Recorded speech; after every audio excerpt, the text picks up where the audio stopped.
Hey, guten Morgen, Berlin. Hello and welcome on today's webinar, Game Changes in Shared Mobility. My name is Nikolai Tretyakov, Project Manager of SIBB, and I'm going to moderate this webinar today. The event now is the first one on new SIBB's forum, Shared and Subscription Economy. And as you have understood from the video, we have now 13 forums and unite more than 270 IT businesses. And with all that, I'm glad to announce that actually this week, we acquired a new SIBB member operating in the city mobility area, Suncrafter, that produces decentralized charging networks for connected infrastructure and clean mobility charging. And we hope to see them on our future events. And now back to the sharing forum. Today, we are going to investigate the connection between sharing economy principles, city mobility, and traveling. And before we start, there is a small technical remark. First of all, if you would like to see the speaker in the full screen, please choose the speaker view in the upper right panel. And during the question and answer session, during individual presentations, I encourage you to ask questions to our speakers. And for extra technical support, do not hesitate to write into the chat. Me or my colleague Magdalena are ready to help. And without that, without any further introduction, I'm honored to launch this forum and start with our first presentation. So today we have Jerrit Siegmund, COO of Akai, worldwide known producer of e-bikes and e-scooters on board. Jerrit, stage is yours. Good morning. Thanks everyone for joining to this early session. Yeah. So let me give you a short overview of Akai. So Akai has been founded almost 17 years ago. We started as a producer of really easy and simple scooters, and now since almost 5 years, we are fully concentrated on sharing vehicles, and we allow us to call ourselves the leader in micromobility shared products. Maybe I'm going to start my small presentation here.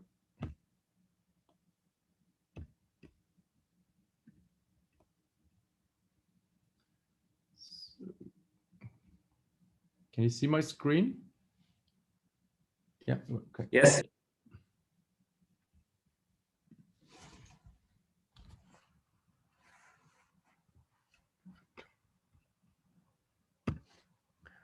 Yeah, we see ourselves as a technology company and not only a hardware company. We come from industrial design, of course, but more and more we move into a technology company. So we have our own IoT products. We do have our own data services, and we're working on a lot more to go into the big data, field of big data. You can see here like a little timeline of how we developed. We were a classic OEM vehicle manufacturing thing.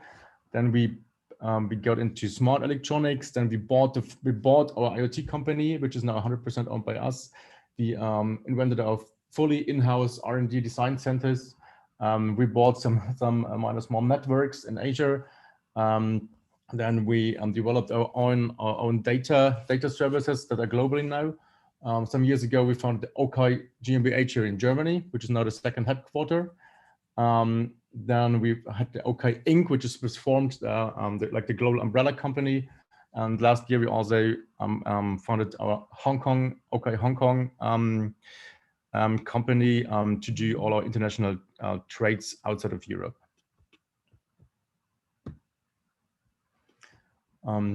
We do provide technology to most all major OEMs globally, but of course, mainly to all the sharing companies, which is Uber, Bird, Lime, Tier, of course, one of our biggest customers, to Voicer. You can find our vehicles in most all shared fleets in micromobility worldwide.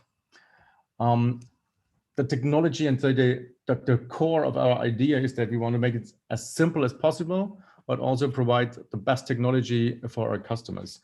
So the heart of our technology is the battery system, because we build all vehicles around one battery system so that you can operate multiple vehicle classes with only one battery system, which makes it much easier to operate and also much cheaper and more effective and more environmentally friendly, because the battery, we do have our own recycling program, so we can make sure that we can recycle the battery at its end of lifetime fully.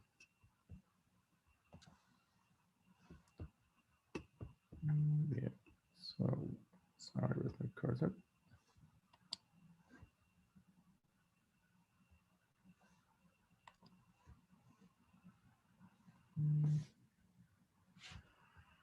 Okay, sorry, just had a little technology problem here.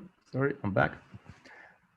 Yeah, and the next step that we're going to go is that we're working on that. That's the next big step coming, that we're trying to set up a global big data platform that will help all our customers to better understand their customer needs, and also to see how their operations works and to get insights on their own operations.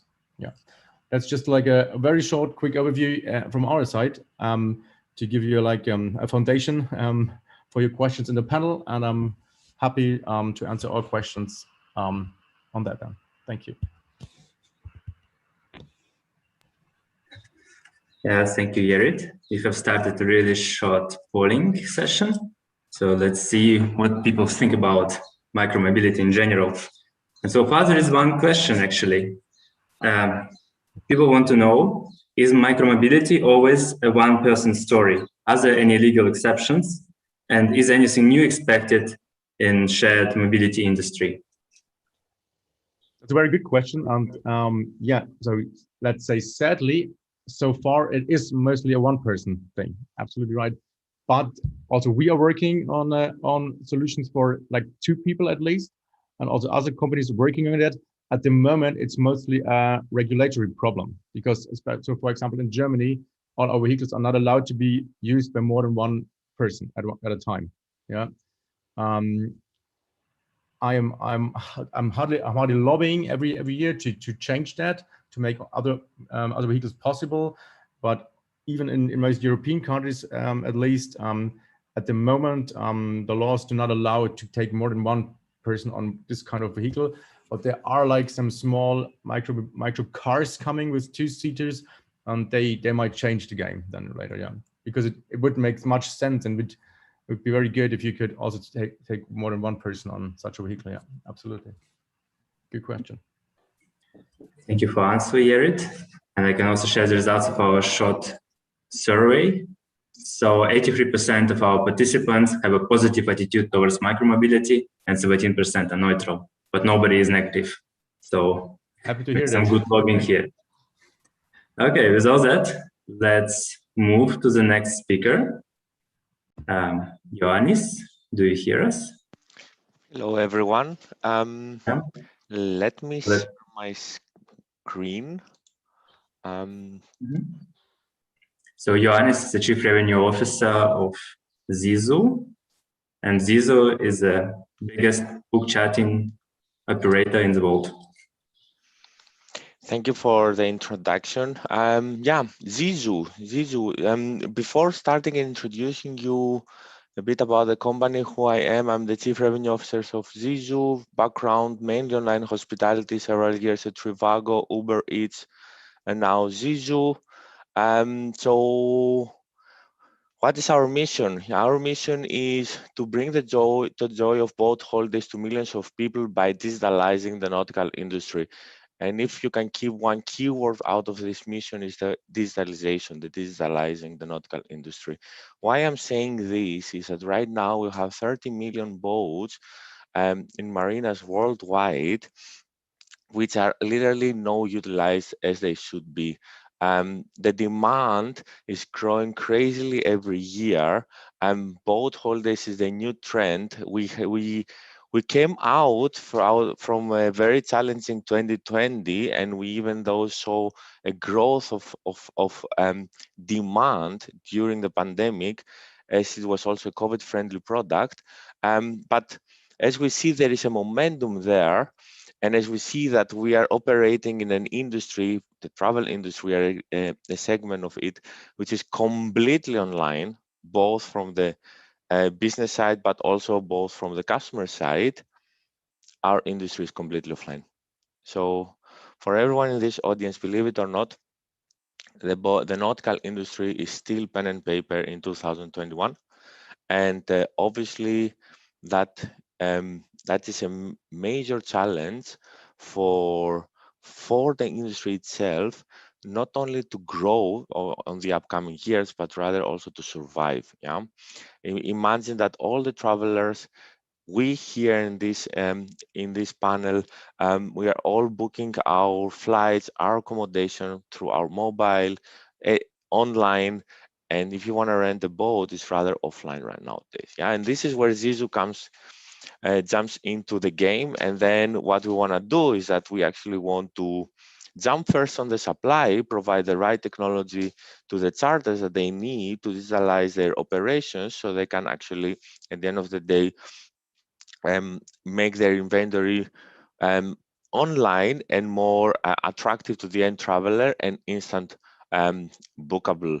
And at the end, we have our SaaS technology, we are building our GDS, we have our marketplace, and so that we at the end deliver what our mission states, digitalizing the nautical industry on the one side, and on the other side, make that type of holidays more attractive and introduce it to the travelers. What we envision only at the end of the day is that a one-to-end solution. So a SaaS product that all the charters can use it, which is connected to all the travel systems worldwide, to make their lives easier, to help them also how to distribute their fleets, do a proper yield management, and etc., which will make the whole inventory more attractive to the travelers. This is pretty much it. One other thing, as I told you in the beginning, yeah, so this is what happened last year. In Google search, year on year, boat rentals, yacht rentals had the highest peak. There is a clear reasoning on that. Travelers the last couple of years, they are looking for new experiences. Sailing is an experience by nature, by design. And now with COVID-19, customers they're looking for travel products that offer isolation. Boat holidays is an absolute isolated travel product and totally fitted for during a pandemic. What do we want to do? We want to crack the nautical industry. We want to provide a unique SaaS technology. We are scaling up our team with a great talent, so that we can also provide the right knowledge and the right education to the charters. And as we all try to do, have a healthy growth every year. That's pretty much it in a nutshell from my side. I'm happy to take any questions. Thank you, Johannes. Start as a quick polling right now. I think you haven't really touched the point of destinations that Zizu serves. So let's allow our participants to guess. In the meantime, I would like you to tell us, what about the destinations for internal German tourism? That's what's going in that direction? That's a very good question. I mean, that's one of the things we also strategically focused last year. The whole travel was dominated by international traveling, let's call it, over the last years. Yeah, and what we've seen, what we forecasted once the pandemic came, is that the whole international traveling will switch to domestic. People will not be keen to fly around, but they will still can take their car, drive 1-2 hours, and go rent a place nearby. That created a crazy demand on domestic for domestic traveling in Germany particularly. We've seen that traditional travelers that they were used to sailing Croatia, Italy, Greece, Spain, they rather start sailing in lakes in Germany or in the North Sea. And for that reason, last year we put a lot of focus to increase our inventory there. Still, there is a lot of room of improvement, but indeed, domestic traveling was a big thing for the nautical industry in Germany last year and this year as well, still.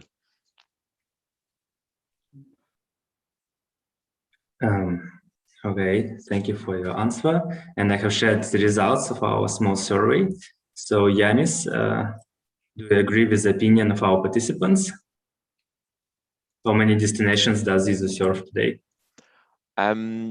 If we call every marina a different destination, this is what we serve, right? So we have a very large inventory in the Mediterranean Sea and a growing inventory in Caribbean and Miami especially, and our next step is to scale it further up in the US market. Understood. Okay, Johannes, sorry. Thank you a lot for your presentation. And now let's move to the air. So Galina, are you here? Could you hear us? Yes, yes, I hear you. Hi. Yeah, Galina, hello, good morning. Moscow, and yeah, S7 is the biggest private airline company in Russia, and Galina represents the sales team, right, to this company. And Yes. let Galina introduce herself now and make a presentation. Galina, stage is yours. Good morning to everyone. Nice to meet you. I would present S7 Airlines and especially our new product, S7 Select. I'm manager for Western Europe and Americas. So if you have questions about flights to Europe or to other countries, you're welcome. Let me share my screen.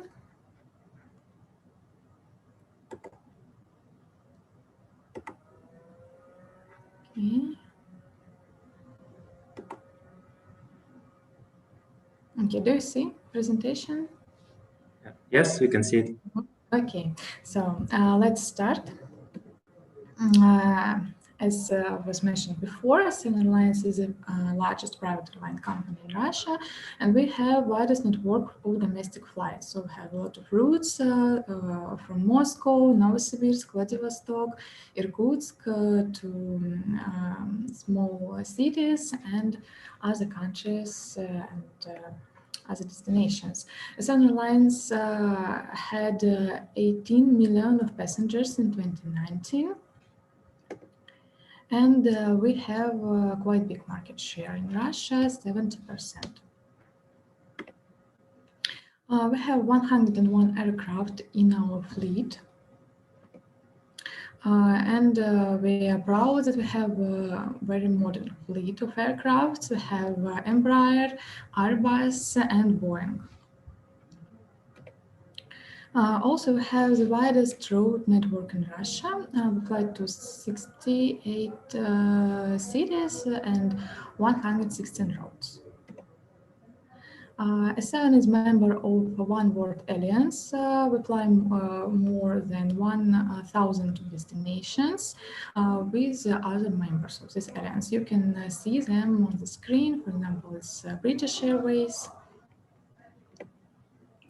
And here you can see our route network.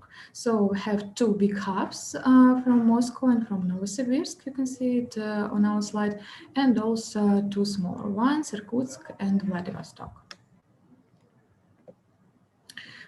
So from Moscow, we have a lot of flights to Europe, especially to Germany, Düsseldorf, Berlin, Munich. Also, it's not on this slide, but this summer we open Hamburg, we would open in July Dresden, Köln, so a lot of destinations. And for German citizens, it's allowed to go to Russia. If you have visa, so I hope that you would think about Russia like your vacation destination for the summer or maybe autumn. Here you can see routes from Novosibirsk hub. We have some flights to Germany, like Düsseldorf, Frankfurt, Munich, and a lot of flights to China, to Japan, for example, Beijing, Seoul, Shanghai. And here you can see some routes from Irkutsk and Vladivostok. But after introduction of S7 Airlines company, I would like to present our new product, S7 Select. On our site, you can book a plane by yourself online and pay by card. So you can choose pay by card or pay by invoice and to have an agreement. But you can count how would it cost with business class, without business class, with food or without it for all internal routes inside of Russia. During COVID, we didn't open calculator for flights to Europe or to other countries because unfortunately now for all charter flights we need special permission from government, so it's quite complicated procedure, but we all hope that it would stop soon and flights and charter flights would be easier to organize. So I think next year we would add European routes to calculator, so you can check how would it cost flight, for example, from Munich to Moscow, from Munich to Novosibirsk or to other city in Russia. We have two planes, Airbus A319, and this cabin was refused in 2020. So we have 24 seats for business class and 72 seats for economy class. And also we added 12 extra centimeters between seats in economy class compared to standard seat pitch. Here you can see photo from the plane. It's economy class and business one. And also I would like to present our corporate programs because now it could be actual for you. S7 provides special discounts for European companies. It's 7% for economy and 10% for business class. So, and we don't have any flight levels that you need to reach. So you could sign agreement with S7 and use agencies that with which you work, and you would receive these special discounts when you would book tickets via GDS. So if you have any questions or you had flights, for example, to Russia before in 2019, 2018, any business, it could be useful for you and would be happy to have you as our corporate client. Our slogan is chase happiness. So I'm ready to answer to all your questions. Hope that this presentation was interesting and useful for you. And we have additional questions from our colleagues. Galina, thank you a lot for the presentation. I have started the polling in the background, and you actually got a lot of questions from our participants. So let me start from the question and answer section. Trevon Vivens asks, how does the pricing model compare against other airlines offering full aircraft charter? From other airlines, charter airlines, you mean? Yes. How does your pricing model compare against other airlines offering full aircraft charter? S7 is first airline in Russia who provide online calculators. So usually for charter flights, passengers used to use brokers, for example, or try to reach airline directly. So, and the price was not so open and clear. Now you can see all details. You can change dates and see different prices. For example, change number of passengers, change conditions. So it's something new in the market, and I think it's very useful for passengers because it's increasing knowledge of about pricing, for example, of routes and airline, and it's something new and modern. I think it's compare. We have two more questions related to pilots. Do you have your own pilots, and do the hired planes only fly in our?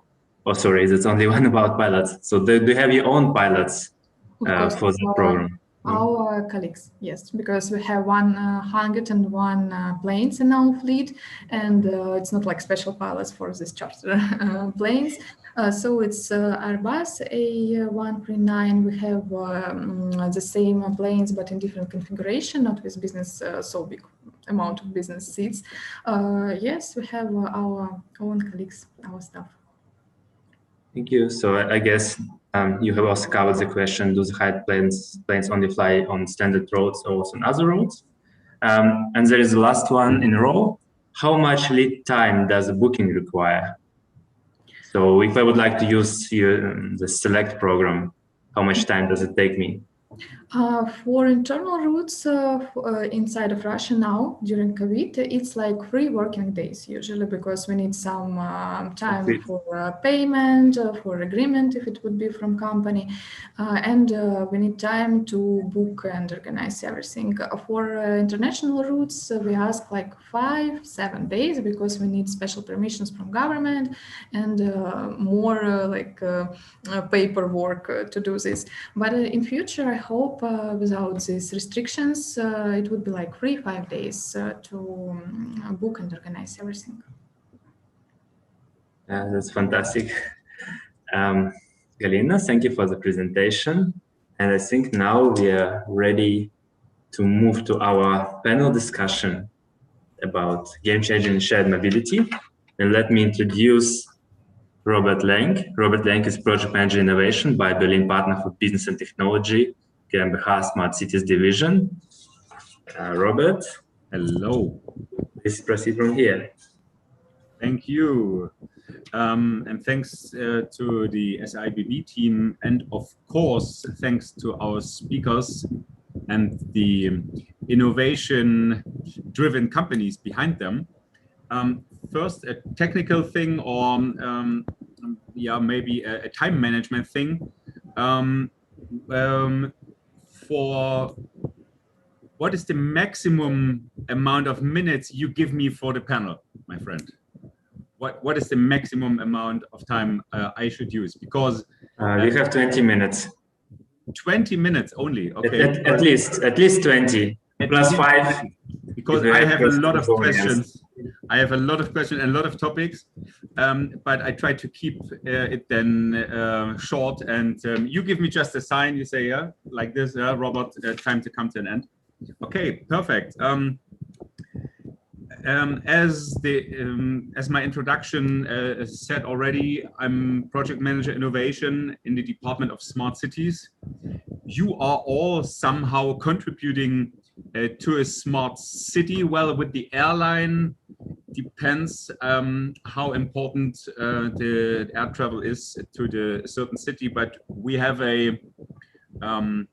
we are always handling very different tasks and very different topic silos and combine them.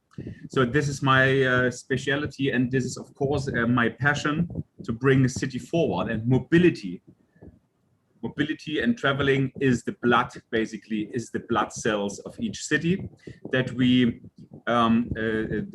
experience, that we get the information, that we get the products, that we get the interaction within a city. So you guys are all contributing to smarter travel of the future.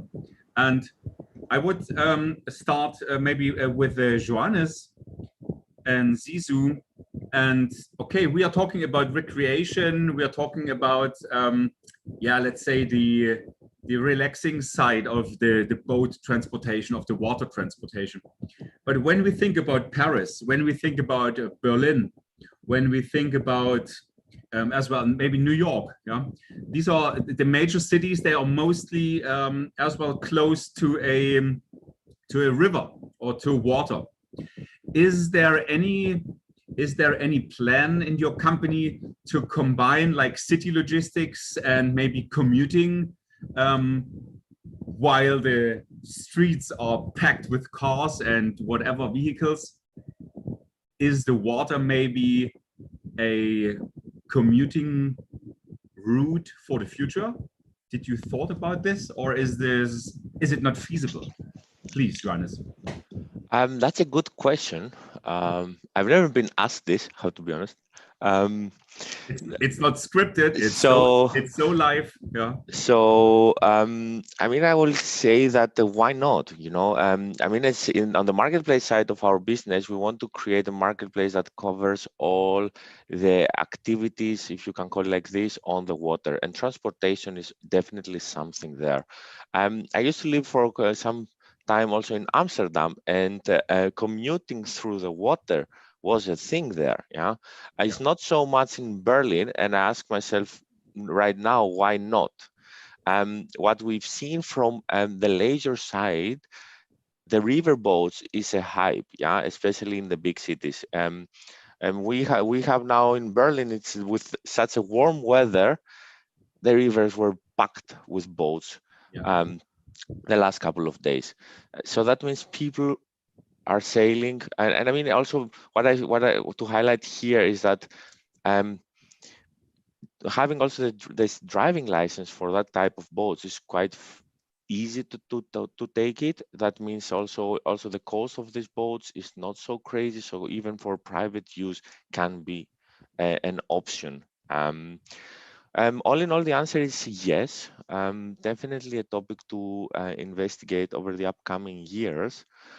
Yes, for big cities, they're surrounded by water, either from a river or from a lake or from even river and sea, is a way to use it as a transportation medium.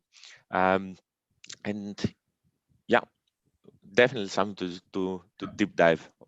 Nice. So it's not excluded, but for now you are focusing on, as of course, on revenue. Where is the market? And the market is, of course, in leisure time, in the special convenience and luxury a private boat trip has. So the mass transportation is something to think about, but it's not a priority right now. Yeah. Correct. For us, the highest priority right now is to build the right technology for the charters to digitalize their operations, because then they can be more attractive to the travelers. Because I mean, also as I said in the presentation, purely offline, right? So we have customers, they request a boat, and then we convert them offline. We increase our automated ratio every year, and we have a healthy growth there, but still we are far away from how it looks like right now with a hotel. When you can book a room within 30 seconds, and in 1 second you also got the acceptance of your reservation. We need some time to go there, but we will go there. Yeah, nice. I would love to give you as well an impulse towards cargo transportation. There are interesting transportation modules combined with light electric vehicles. This is now the bridge as well to Akai and to Jerrit. Light electric vehicles with a certain limited amount of cargo load, of course. And this is, at the moment, it's tested in Berlin to transport it with the tram. Okay, the tram is now has more stations than, for example, a river line has, but I think the future will be multi-modular, right? That that the software helps us to really find the most suitable, the most carbon emission reduced route, no matter if it's via boat, tram, light electric vehicle, or if it's like on a line. Okay, great. And then please, Jerrit, when we talk about inner city logistics, I mean, you guys, you really make a dot over there. You are inventing, I would say, the most sufficient and the most advanced electric vehicles. You are the market leader as far as my research goes. Is there any, are you the market leader or are you one of the market leaders? Can you please help me again with that? There are Internet two says, yeah, that's Akai and it's a Segway 9bot.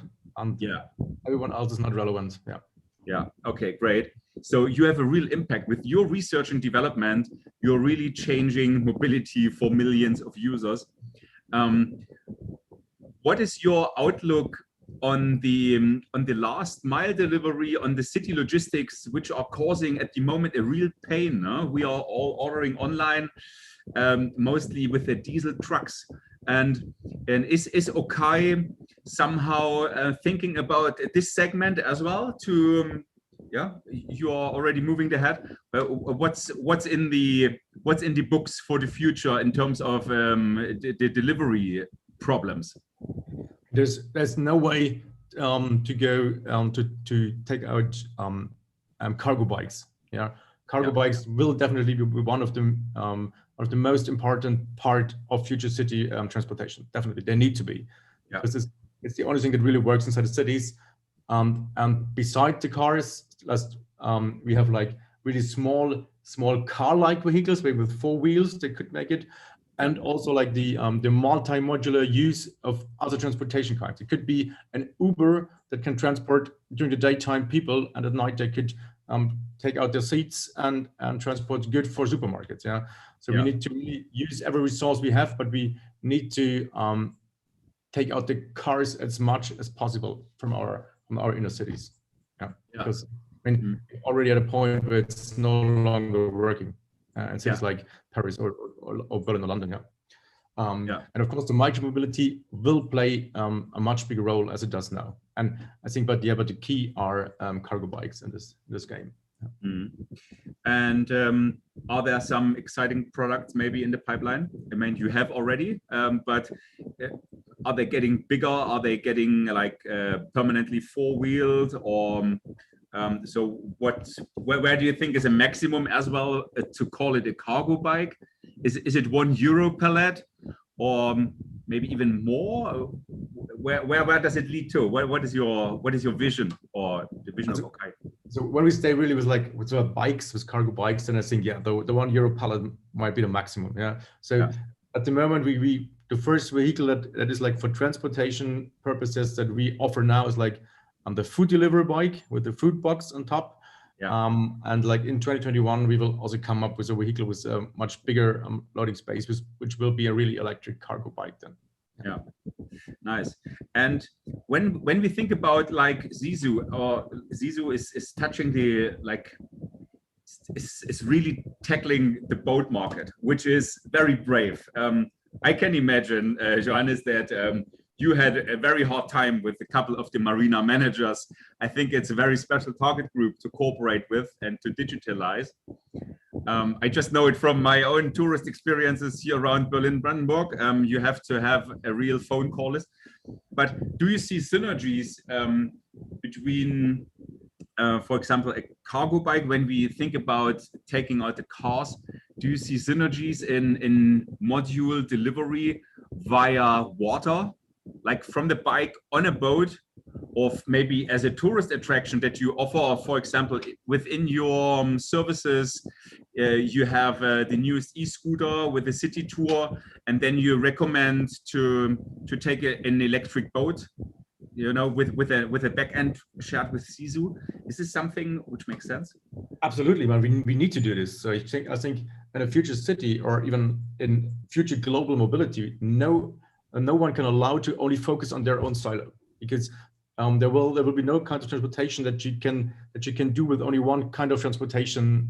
So from an electric skateboard or an electric monowheel to a big ocean vessel or on transportation cargo plane, we will need to think about from the very, very smallest to the biggest vehicle, because if you only think in our silos, this will not work, because this is what we did for the last like almost 100 years.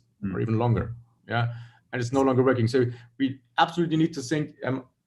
I might start with a big vessel, come to an airport, and put it to a regional airport, take it up with an electric truck, bring it to the city, and maybe the last mile from the same product is then an electric skateboard or a scooter or a bike. Yeah, because they think in silos will no longer work, and especially that the more urban the area is, where the last mile is, the more we need to combine everything. And this is it's like for transportation, but also in like for public transportations, for mass transportation, for people, it's even more important. Yeah, because we are used to just go in our car and go the whole way by car, but we will soon come to a point where this is no longer possible, and then we need to say, okay, maybe I still take like the first kilometers in a shared car, in a car sharing car, and then but I will hop off, maybe take the rest with the public transport. And to also, I think the cities need to accept that every shared vehicle is part of the public transport, even if it's privately owned. Yeah, and this can be everything from really, as I said, really from a skateboard, which is still illegal in Germany, which is crazy, but yeah, it's still illegal here. Up to even a shared one or two wheeling car, or whatever it is then, or a two-seater car. And we need to really combine everything. Everybody needs to think out his own box to this, even if I don't like this expression, but yeah, it's exactly what we need to do, thinking out our own small box and take all the other mobility providers into our mobility chain. Yeah, you're 100% right. Mobility chain is the keyword. That the Euro pallet from the production site to the store, which can be in different European countries, for example, that this is like eine bruchfreie. We have a nice word, medienbruchfrei. In Germany, I can't translate it right now, but you know what I mean. Yeah, you don't have to change systems, and you don't have to Google again who is responsible for which servers, and you don't have to call 5 hotlines just to bring it from one to the next. So, well, I hope that tech can help here, because this is a real pain.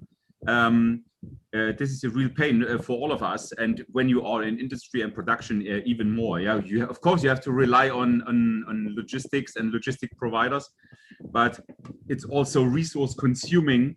But I think it's automatizable. You can automate it. I'm convinced on that as well. And please, Galina, when you talk about the charter flights, which target group made you so confident that you launched this great product? So which demand created this awareness of this gap in the market, that you are offering it like chartering as a service? I would say like chartering easy. People could always charter in the past, but it was elsewhere difficult. You have to call the travel agent, he has to call the airline, they have to make a calculation. So 2 weeks, at least 1 week, was my experience, is you get no response, and then you get a high price, and you think like, oh well, let's rethink again. What was the initial spark that you said, let's launch this product? Firstly, during COVID, and during time when we didn't have a lot of flights and some of our planes stayed on the ground, we thought about new ways, new things to do, because in the past, the Airlines didn't provide charter flights. Like sometimes for some planes, for special maybe clients or agencies, we did it, but we don't used to organize charters very often. Yes, and we just thought that some people don't know about this product, about this possibility. It's too complicated for them, but they are ready to organize this, and it's actual for them. For example, if you go with your family or with your company and organize some corporative meeting in Sochi in Russia, near the sea, so you could spend the same amount of money for usual tickets, because they're quite expensive, for example, in summer, and you can organize charter and fly with your colleagues or with your friends on private plane, so it could be comfortable and would be nice new experience for them. And also there are a lot of people who want to organize some meetings and or they need to go for example, for conference to another city. So for them, they need to know price, to do it very fast, and to be sure in the service. So some of them want to have comfortable seats like we have with our business class. And they, in Russia, Airlines is very popular. Everyone knows this brand. So they just used to fly with us on regular planes. And for them, charter for destinations that they need is a good option. And also I saw questions that do we operate to other routes, not standard one? Yes, if this airport is ready to to have cooperation with us, of course we can fly, but it can take more time than with the regular one. Yeah. It means the other airports, they need to be capable of handling your planes, right? Like this modern fleet, yeah. And when they are willing, when they have slots and when they have like the ground equipment to prepare your plane, then they are rated to be valid, right? Yes, because of course airlines and airports, we have our own agreements, conditions for cooperation. So yes, we just sometimes we need more time to organize everything, but we can fly to every airport that is possible to like take our plane. Yeah, nice.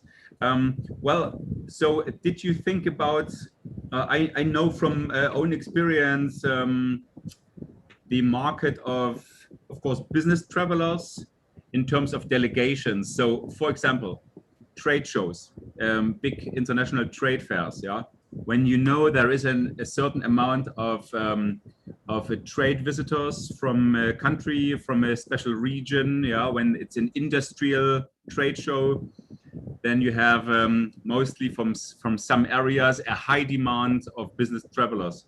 So basically your product fits as well very nice into this niche market, to provide from one area an altogether traveling event to one special location. So, yes, we have already organized some of them for banks, for IT companies, for some conferences. They book 1-2 planes and we organize flights to this destination. And of course, we hope that in future we will organize maybe some trips, trade shows. So now we are working on one of them. Yes, S7 is ready to provide plane for every request. So it's like private one, corporate, or some conference. Is the product something? How to say? Does one booking mean the whole plane, or is it like a ride sharing for planes? One is starting the request and others are joining because it's maybe then with a special price, or is one booker then responsible to fill up the plane and to pay the bill in the end? When you book the plane on a 7 Select, you book all plane. So you can fly alone, for example. We have 96 seats, but it's all plane is yours. So you decided to have 96 passengers on this plane or just 1 or 2. Okay, very good. So from my side, a special hint, when maybe you have them already in your database, but the big labor or the big industrial associations like the metal forming industry or the Russian vision technology industry and the automation industry and the car manufacturing industry and so on. This is a very interesting target group because they are always organizing these delegations with easily 100 people, which suits in you. They have the budgets and they need to travel globally. So this could be a very nice market because I was working for a Messe Stuttgart, and we were struggling to get the link. Yeah, we know the associations, but we were not able to provide them with these skills of travel management that they make a delegation round trip. So I would ask you kindly, in the name of the German trade show organizers, go ahead with your product. This is really great. Makes business travel much easier and very convenient to calculate and to organize. And I see definitely a market over there between the Russian industry and the German industrial trade shows. Fantastic. But so yes, I'm looking for this. yeah. But so as well, so for tourists or for special events and so on, this is not your focus, right? You're more on the business side. We are ready to provide the service to everyone, for private persons, for any festivals, for any corporate meetings. So we just provide service for planes. So customer decides how they would like to use it. Yeah, nice. Johannes, let's go again from the air to the water. Let's land. Yeah, let's make a water landing. So,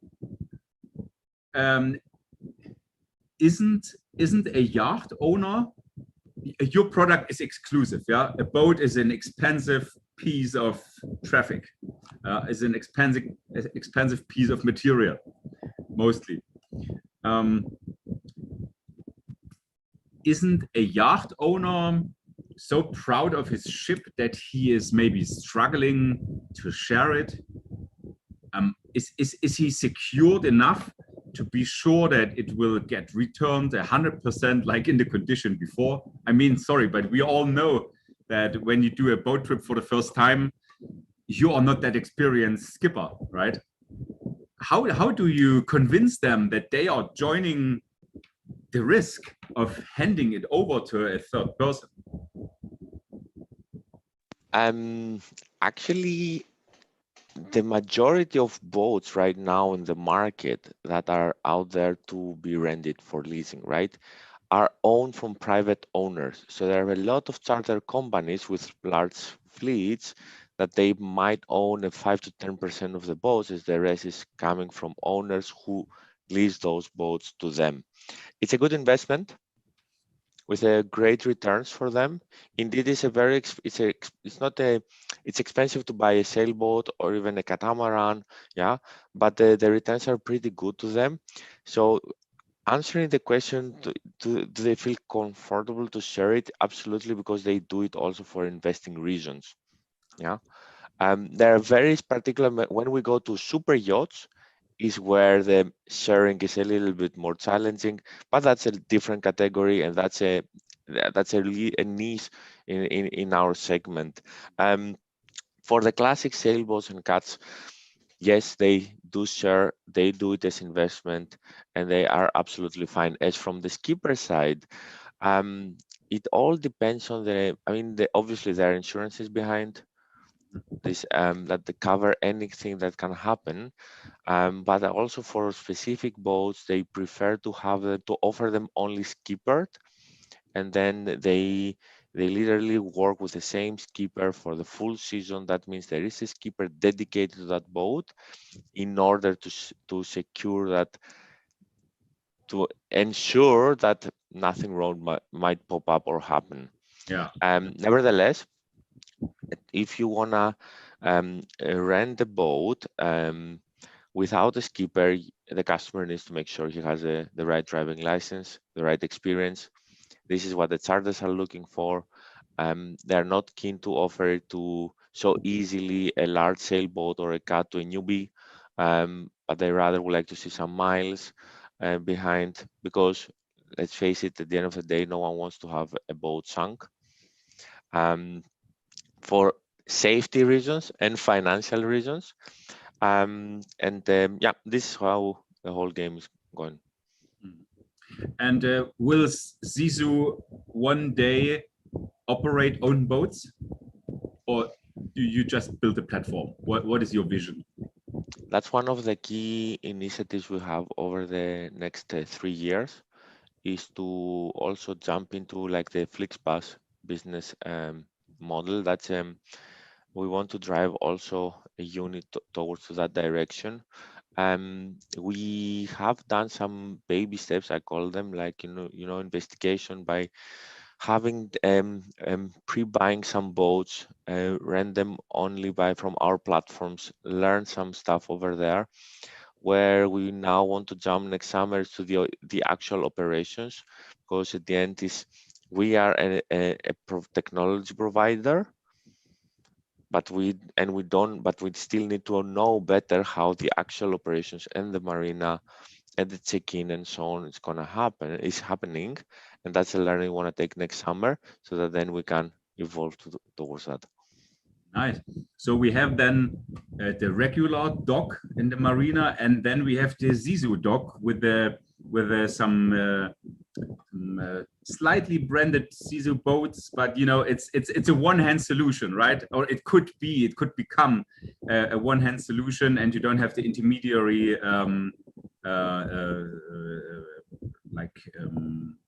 marina operators, marina managers, and boat owners. You don't have so many parties within this business. It could become a one-hand solution from Zizu. Robert, allow me to slightly disagree on that, because there is enough room for everyone. And the travel market is so big. And I had this question many times that, hey, do you want to become the one and dominate everyone? I actually say, no, there is enough room for everyone, and we can healthy compete to each other, because competition always makes you better. That is also something I always recommend to our partners, where we've been asked, we should only work with Zizu, and the answer is, please, no, don't do this to yourself. Work with more partners to not create dependencies. What we want to do is that we want to bring, with the help of technology, improve the marinas. How can I make the marina more customer friendly, more eco-friendly?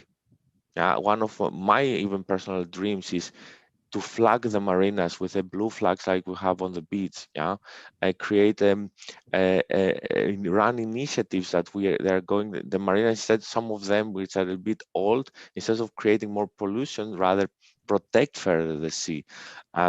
So where I see Zizu into the let's say the real world, not on the online world, is empowering all the operations to become more customer friendly and more environmental friendly, if possible. Yeah, thanks for that.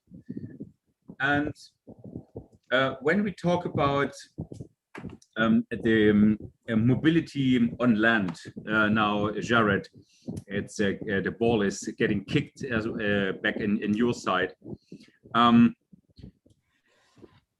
What are your products as well?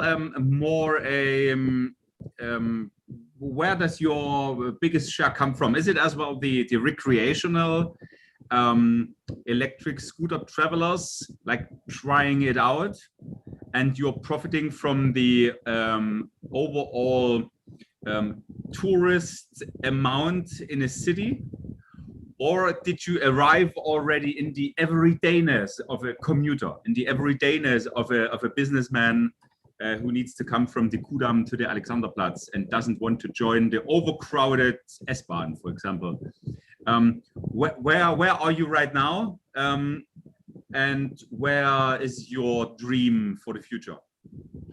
Well, there's a very interesting development that you can see in most every city where micromobility arrives for the first time. In the beginning, you have a very high usage rate of tourists, and you have a high vandalism rate.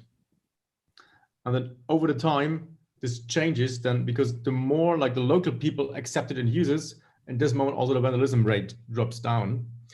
And during COVID now, during 2020, we had a very, very, very interesting, what we can see, that the vandalism dropped by faster than it was before. Yeah.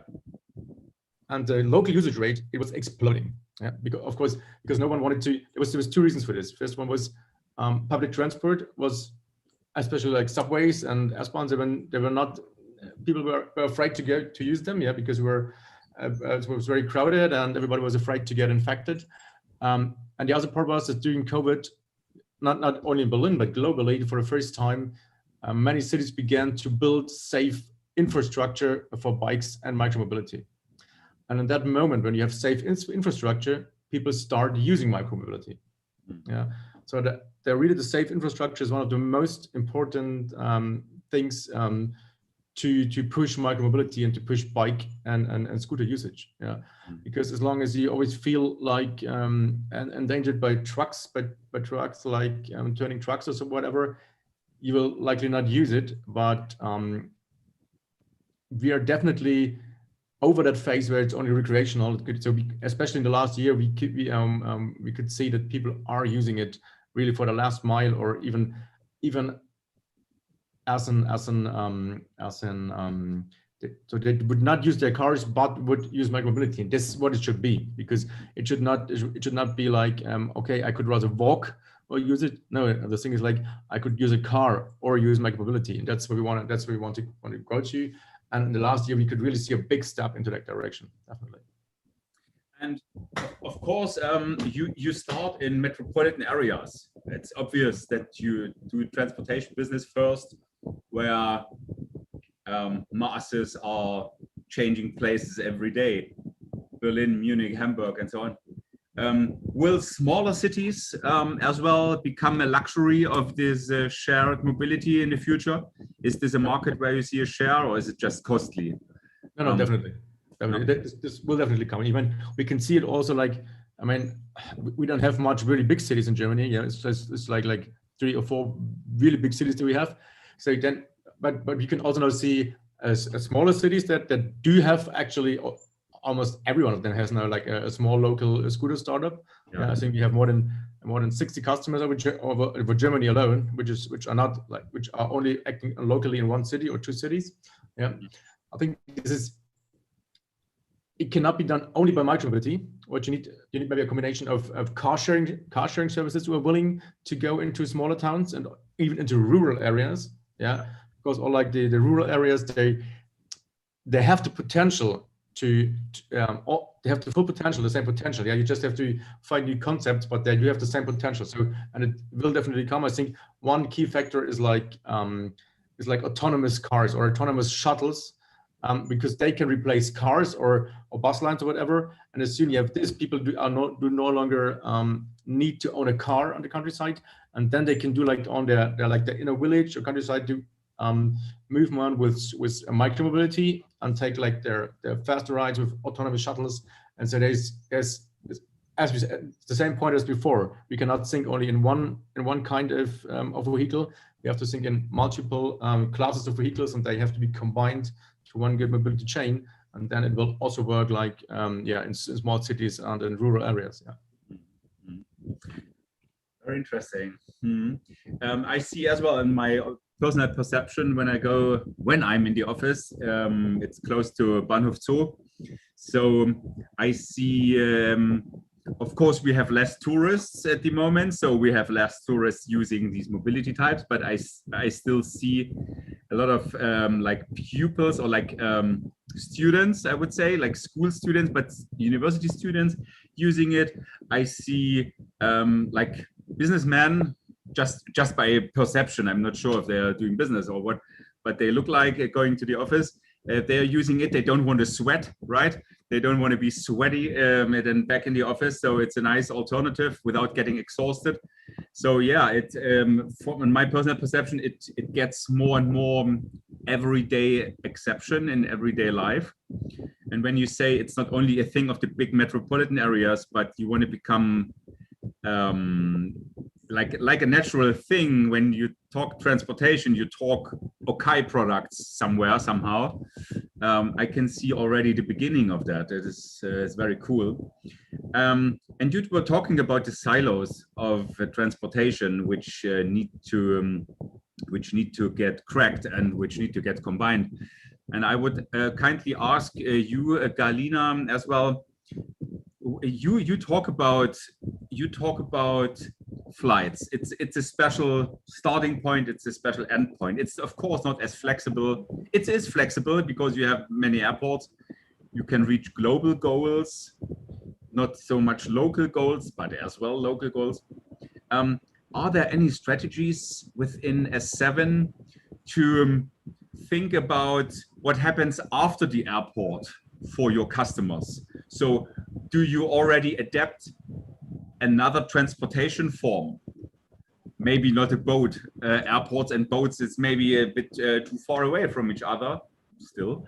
But about the micromobility or a Uber or a taxi system, is there anything in your business development department which is about this topic?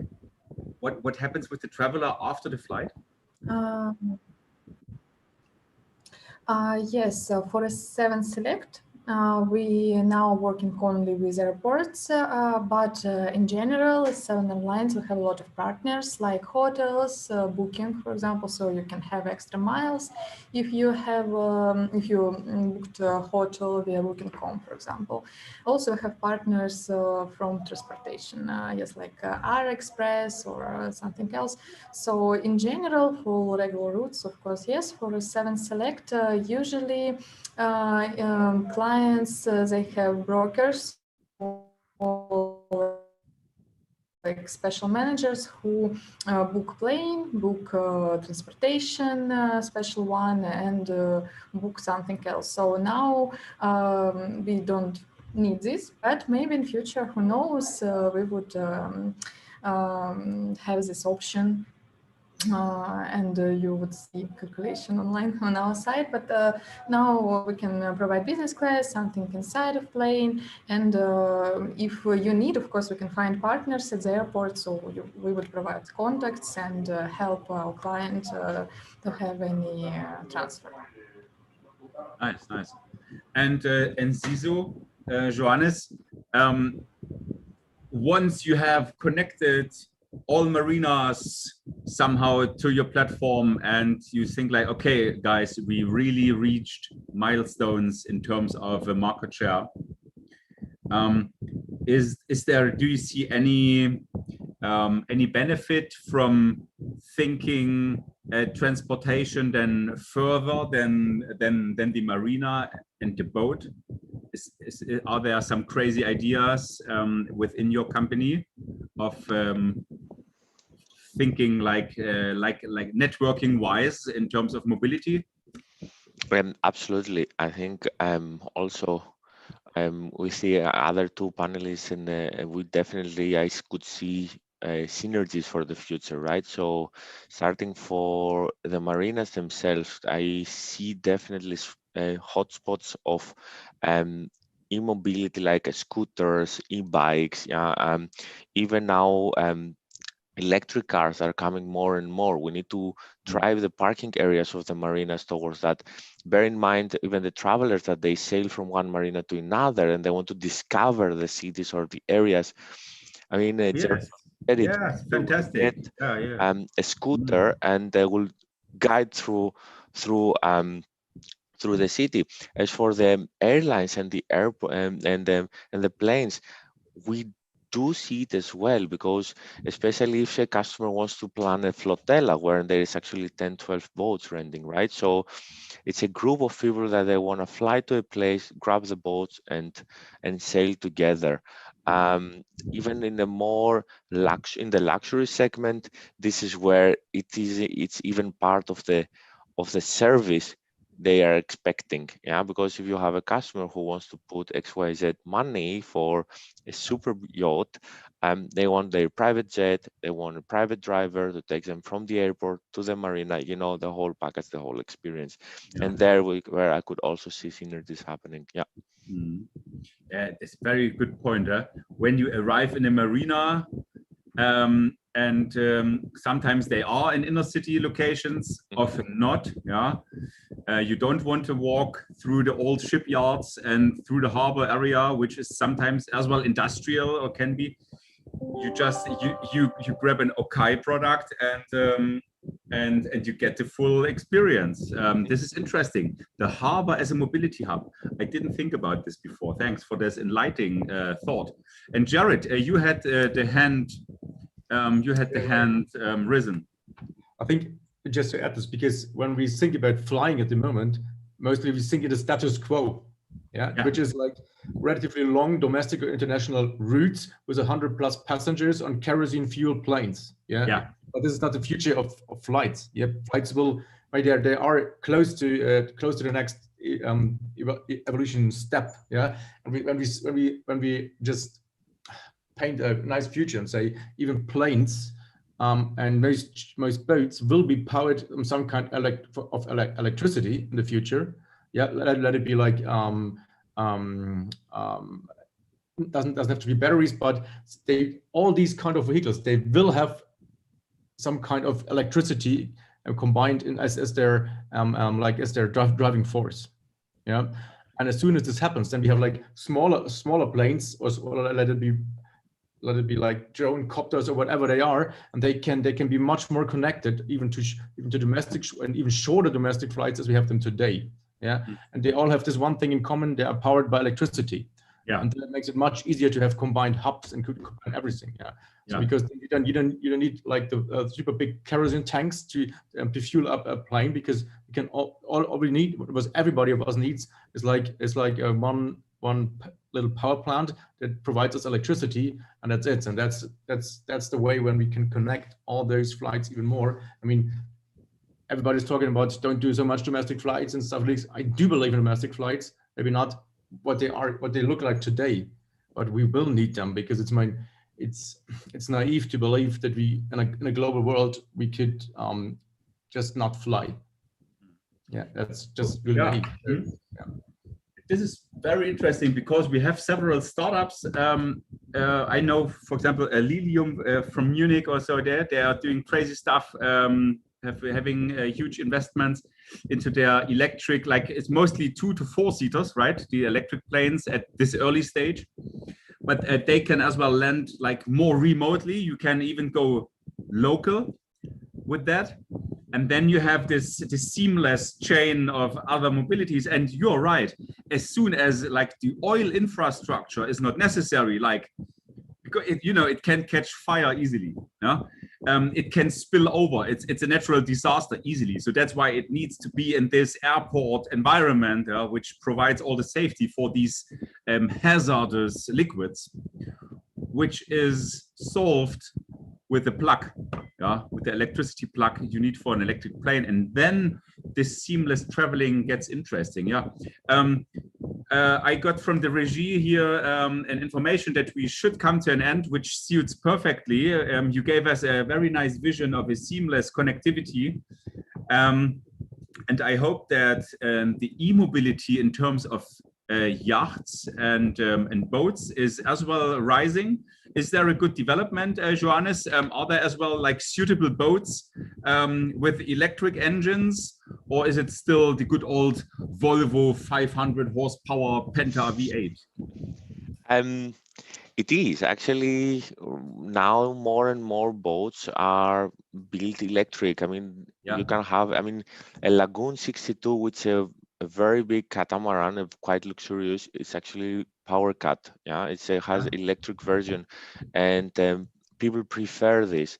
At the end of the day, for also most of the boats, you just need a little bit of wind. So it's sailing, but I do agree because they all have a small engine, as they require a bit of this energy, and this can easily be substituted from electricity. And they're coming more and more. The power catamarans is the next thing I'm seeing, and then I'm looking forward to see also how this will evolve with the sailboat as substituting this engine. And in this moment, your vision gets through that the marina should become as well more eco-friendly, right? They do. They do. Yeah, very cool. Thanks for that. So I am enlightened. I got nice inside views of your different transportation systems. What was not an easy one, because we have here water, air, and land on the panel. Thank you very much. And let's get let's hand it over to SIBB. Thank you. Well, thank you for the discussion. I think it was impeccable, and I wrote myself 2 pages of notes. And I think to have really this hub of where all means of shared transportation come together is something that we are going to have in the near future. I really hope for that.